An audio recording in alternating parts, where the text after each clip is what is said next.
My mo akwaba e found GCN page so meaning e de adwa searching. Mr. Subscribe to my channel. Found some ya bell on so. Ube a notification video be be ashe. Mugabe aoye juma e wo Power FM ono e na host program awatu di inside politics.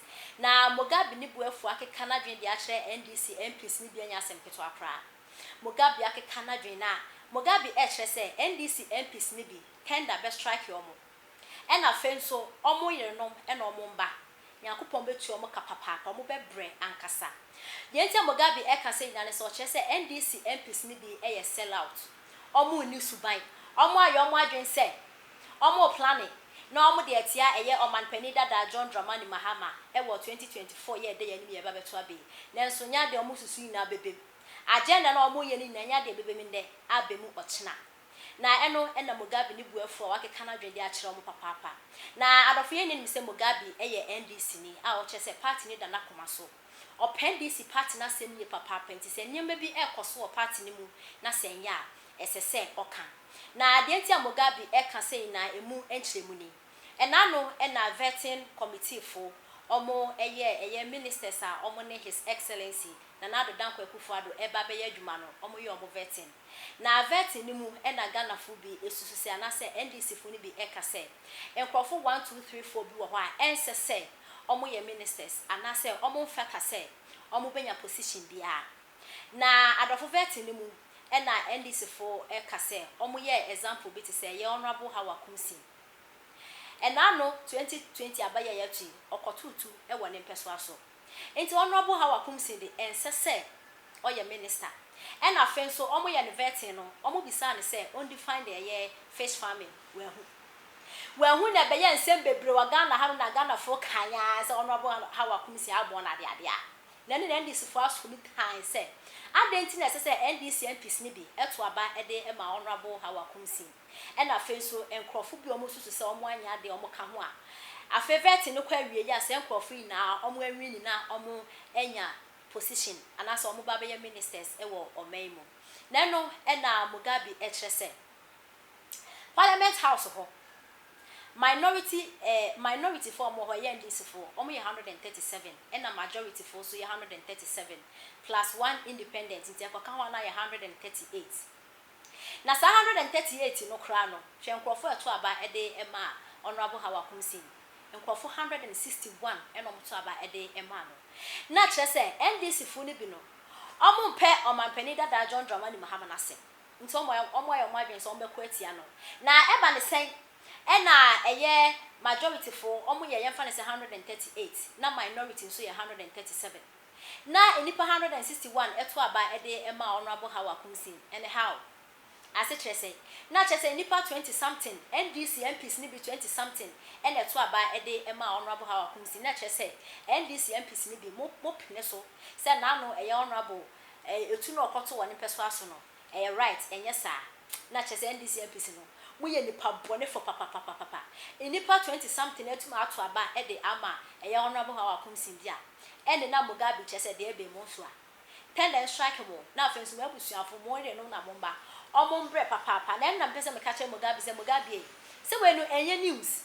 ebi asida because enano eye Parliament House e wa abro mo to abayi eye Speaker of Parliament honorable Aban Babin so ye NDC ni ena Professor Michael Kwe so ye MPP ni se omo to abani wie no eye Professor offense sorry honorable Babin ena Owini ena Professor Michael Kwe ewe se no ye MPP ni senke MPP for not to man omo anto amano enti when ye news ebi asida enti adenti na I just end this for ma for we chinchin na do fienti esem a Mugabe ede etudwa na sometimes no eye adumo ena manyakopon wodi ni pesi baabi ye de usi baabi se be ye leader se de be ya enchiri mafo no mo wo wochi no millions of people na wo mudi wochi no wo betimi ayadan aboa wo mo kotu aba obianim sadwa Muhammad nkunim Power FM die na si ye awa sahudwa ya yi sahwi wioso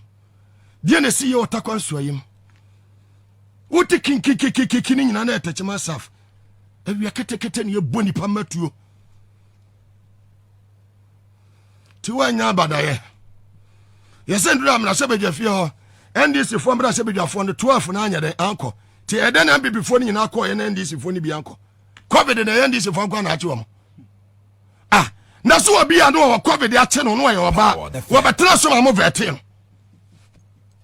sama me no ka san fu bebrebe no ni wanya covid nso obetra ho mo ko parliament ya mo amu ni se wanya covid nso na mutimi nka wo betra ho ma mo vete no useless ones mo free somebody yakoma ebedi agoro na enra meti eye washing be na me wash me car na ni pe din kwamo na kwamo na omu die no me peti betu just I don't want to believe say sa ensema na omu kan wo washing be ho no na ye no kore but what happened enra NDC 1% na our parliament house wo send this friend some year 137 MPP 137 and then nipa 12 etimi ama te de na hawa kumsi kwanya 161 mo amotuma hawa kumsi nyanya mi betua moka mo amotuma hawa kumsi mo chese mo timi amia hu 124 sesena na mo hono mo timi anshomo mo loyalty to the party na mo ye madwene se mo baji bibia hye mo botom no mato nyame betua moka osoro agrada na msane mamo mo yere ne mo mabebre de to amanfo e watachima asafo no 2024 samoko mo constituency wase mo kwase amanfo to mo so ba osoro agrada na msane mamo mo yere ne mo ma useless people mo free some ni nyansa se ne be the grassroots for no me ka kire mo se de mo ye ni nyina ya joma ha ma ho nti no mo ya sane ma no sane ma fo na mo ya na nrade nyina no aya agenda 2024 fo no but they will not live to see the light of the day 2024 will mark them out ye ba yi wo mo nyina makoma ama foforo metime ya adwuma na ya den aba be ya adwuma no ebesi en change the leadership our parliament Power FM. na wo change awunim de ode beba no unim de ono so bekwa akwaje so ma wo se hode munya o mo sa na o mo mburu so fi ni sa anko o munya o mo hu fi sa munya o mo no munya o mo hu fi sa anko obi atachi o mo leave them allow them to do their dirty things and champion the agenda for 2024 no baba be to ye wase ho me ameka say me say I will take leadership position in the NDC. I'm saying it today. Mako national position. Near ya Juma near the John Mahama ba. Me say so John Mahama 124 years now. Mo forget it.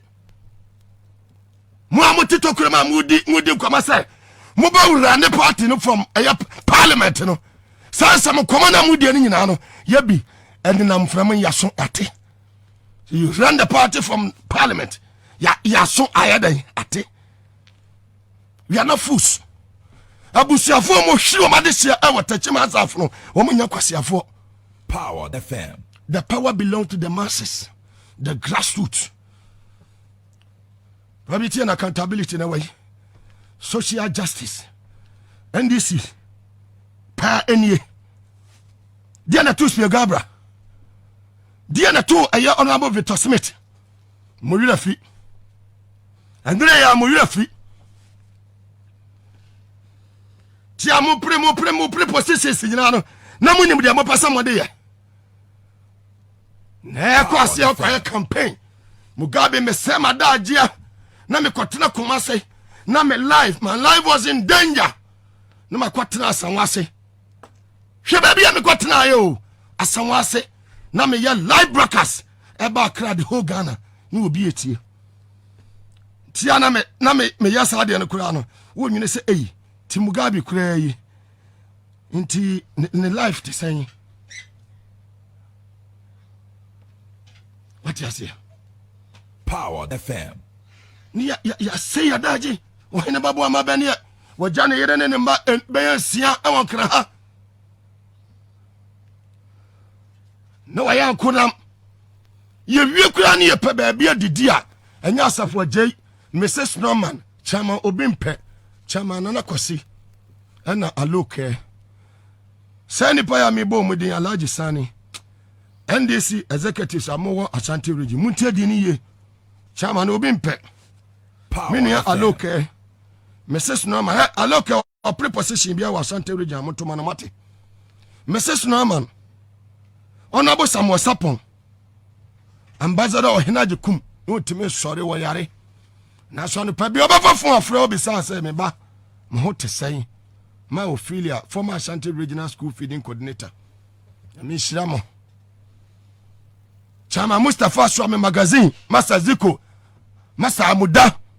Ami Shiramo. Power FM. Sometimes, I had any party ni pass it. Now they make a check grassroots and they say, Achia na sonya den, emuye. His Excellency John Dramani Mahama Obekasa at exactly 5 p.m. Eni. Na me catch I will say. Se du si akwa kwato obasi eyimra se begafo mo begina ya namu. Men ni sikachi.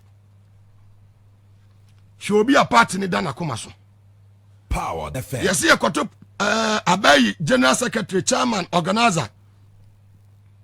And then you kick on National Women men need your betis karma world. But the dipona or the neighbor who say, well, you will be a your discussion and sassy amount of $1 million for Beja now on ye. Obaji and now on ye.